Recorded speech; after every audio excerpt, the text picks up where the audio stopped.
Hi everyone, we are starting a new learning series, Artificial Intelligence Applications in Pharma and Biopharma Industry, from fundamental to advanced intelligence.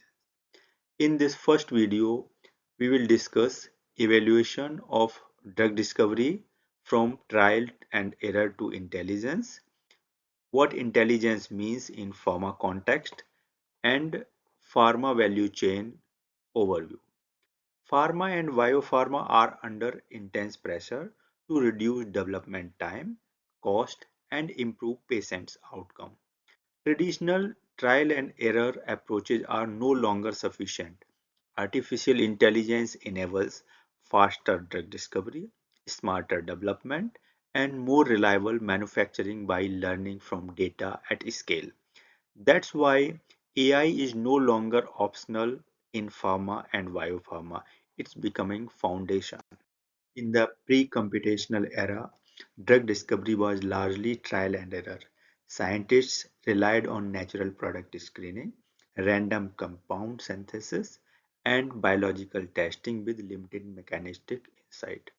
The typical workflow was simple: synthesize or isolate a compound, test it in the cell or animals, observe the effect, and modify the structure and repeat.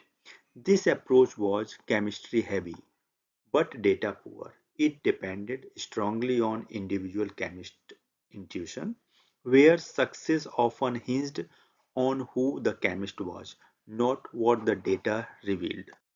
In the semi-rational phase, medicinal chemistry became more structured. Scientists introduced structure-activity relationship, lead optimization cycle, and target-based screening. But SAR was local, not global. The human brain could manage tens of variables, not millions. Pattern was inferred, not computed. A chemist might optimize potency and log P, yet miss subtle toxicity signals emerging only across large datasets. Traditional drug development takes 10 to 15 years from discovery to market. Much of that time is lost in lead optimization, failed toxicity, and clinical attrition. The core problem is timing. Decisions were made after experiments, not before them. Drug development is extremely expensive. Major cost drivers include repeated synthesis, animal studies, failed clinical trials, and manufacturing scale-up failures. Discovery and preclinical work are costly, but phase 2 and phase 3 are catastrophic. Each failure teaches lessons, but far too late. Historically, pharma learned from failures instead of predicting it. Drug development faces high failure and attrition rates. Key causes include poor efficiency, unexpected toxicity, low bioavailability, and manufacturability issues. The key critical insight is this: most failures are predictable in hindsight, but were invisible upfront when relying only on human analysis. Every drug candidate involves thousands of molecular descriptors, multiple biological pathways, interacting physiological properties, and process and formulation constraints. Human intuition works well in low-dimensional problems, but it breaks down in high-dimensional systems. Drug discovery is high-dimensional by nature. Before AI, pharma invested in high-throughput screening, combinatorial chemistry, advanced analytics, and automation. These improved speed but not intelligence. Automation without intelligence only creates faster mistakes. What was missing was true pattern recognition across massive datasets, predictive reasoning, and the ability to learn from all historical data at once. Traditionally, drug discovery followed an experiment-first approach: make a compound, test it, fail, and then learn. With AI, model changes to predict, prioritize, test, and confirm. AI shifts experimentation from exploratory to confirmatory. Human SAR is built on small chemical neighborhoods. AI-driven SAR learns from millions of molecules. AI detects not obvious patterns and integrates structure, activity, toxicity, and process data.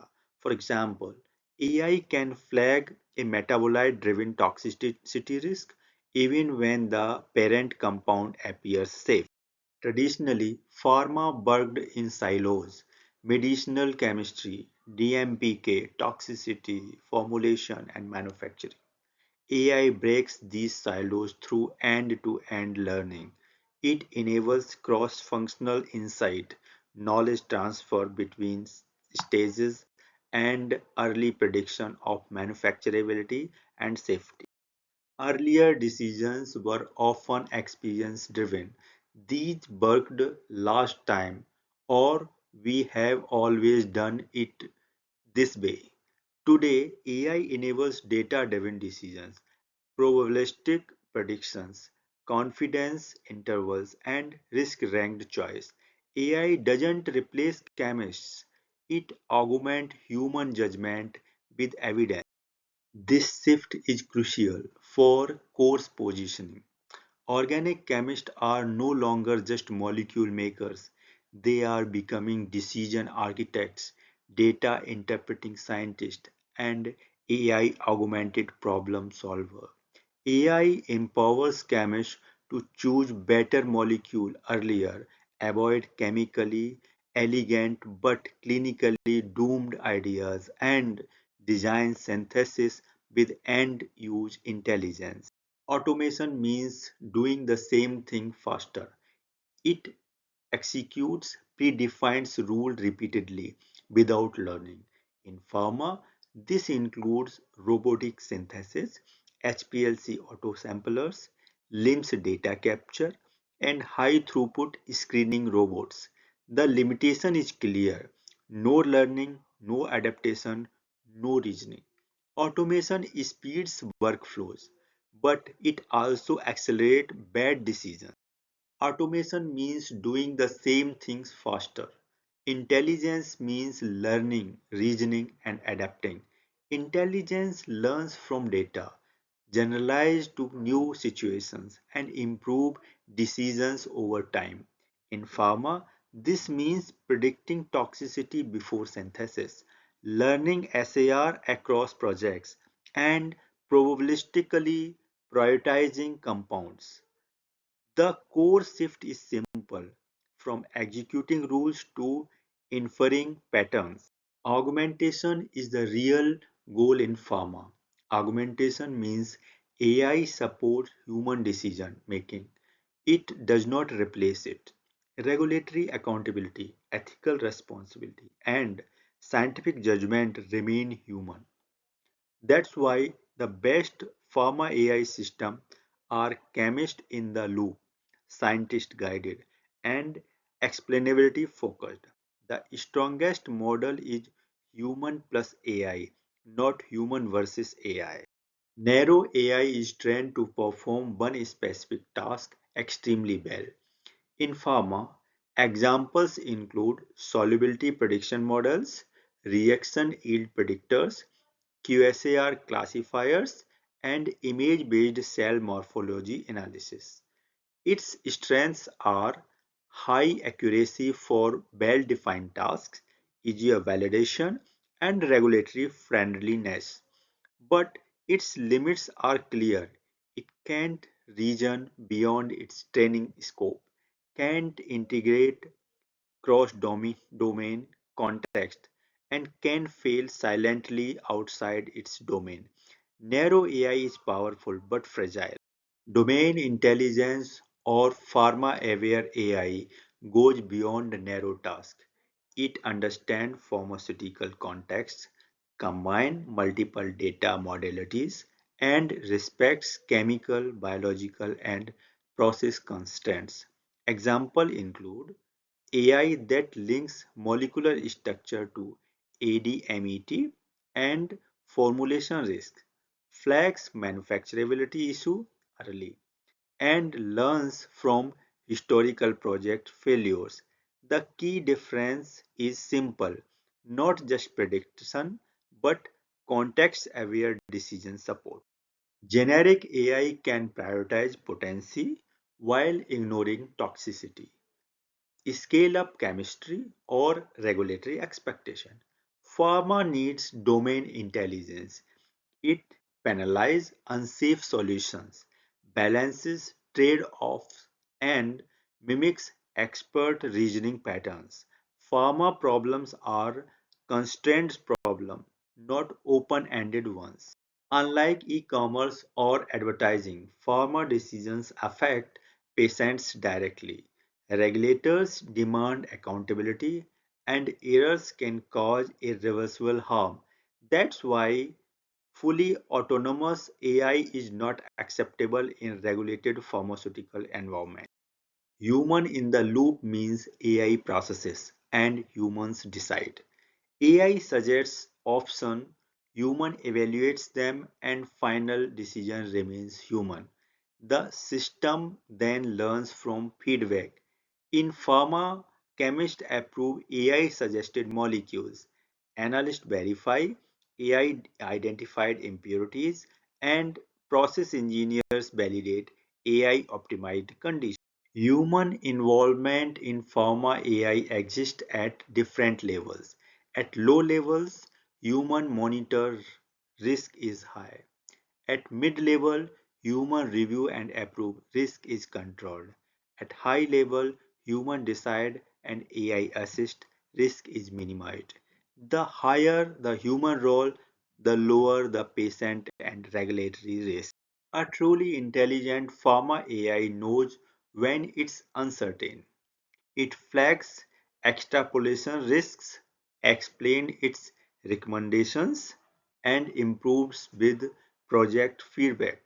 Most importantly, it respects regulatory constraints. True intelligence also means knowing what not to predict. For organic chemists, AI is not just a molecule generator, it's a risk filter, a hypothesis prioritizer, and a decision amplifier.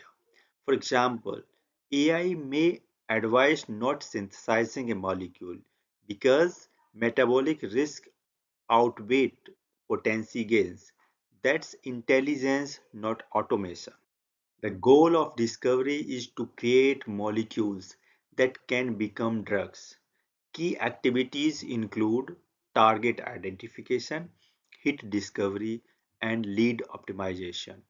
This stage is driven by organic, medicinal, and computational chemistry, supported by early biology. It has the highest attrition, the lowest cost per experiment, and the greatest freedom to explore. The goal of development is to turn molecule into medicines by proving safety, efficacy, and quality. Key activities include preclinical studies, phase 1 to phase 3 clinical trials, formulation and delivery, and stability and impurity profiling. This stage is driven by organic chemistry, analytical chemistry, pharmaceutics, and biopharmaceutics. Attrition is lower than discovery, but the cost of failure is extremely high. The goal of manufacturing is consistent, safe, and compliant production at scale. Key activities include process development, scale-up chemistry, process validation, and quality control. This stage is driven by process organic chemistry, chemical engineering, and analytical science, including PET. Failures show up as batch rejections, regulatory findings, and supply disruptions. The goal of the commercial stage is to deliver value to patients and to the company. Key activities include life cycle management, post-marketing surveillance, and supply chain optimization. This stage is driven by data science, pharmacovigilance, and market analytics. Organic chemistry doesn't stop at discovery. It governs molecular structure, impurity formation, degradation pathway, reaction scalability, and raw material risk. In pharma, organic chemistry controls the entire life of a molecule. In discovery, AI accelerates progress. It enables virtual screening, property prediction, reaction feasibility analysis, and retrosynthesis. The impact is clear: fewer dead end molecule, faster SAR cycle, and a reduced synthesis burden. In development, AI focuses on risk reduction. It supports ADMET prediction, stability forecasting, impurity risk assessment, and formulation optimization. The impact is early risk flagging, fewer clinical failures, and better candidate selection. Tasks are reaction optimization, scale-up risk prediction, paired signal interpretation, and deviation prediction. And impacts: fewer batch failures, faster tech transfer, regulatory robustness. In the commercial and post-market phase, AI drives smarter decisions. It enables demand forecasting, pharmacovigilance signal detection, and supply chain optimization. The impact is faster safety signals, fewer shortages, and better life cycle decisions. In traditional pharma, discovery rarely talks to manufacturing, and clinical learnings arrive too late for chemistry fixes. In AI-enabled pharma, late-stage failures inform early chemistry, manufacturing constraints feed back into design, and learning continues across programs. When data flows across stages, intelligence compounds. Small molecule drugs are chemically synthesized, structurally well characterized, and relatively easy to characterize and manufacture.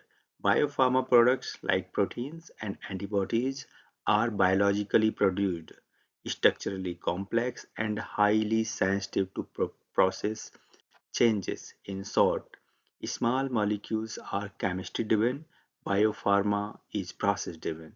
The molecule may be the same, but the risk profile is completely different. Thanks for watching. In next video, we will discuss mathematical and data foundation, chemist version. Please subscribe us for getting update on upcoming industry application oriented videos and post your queries in comment section. See you in next video. Thanks.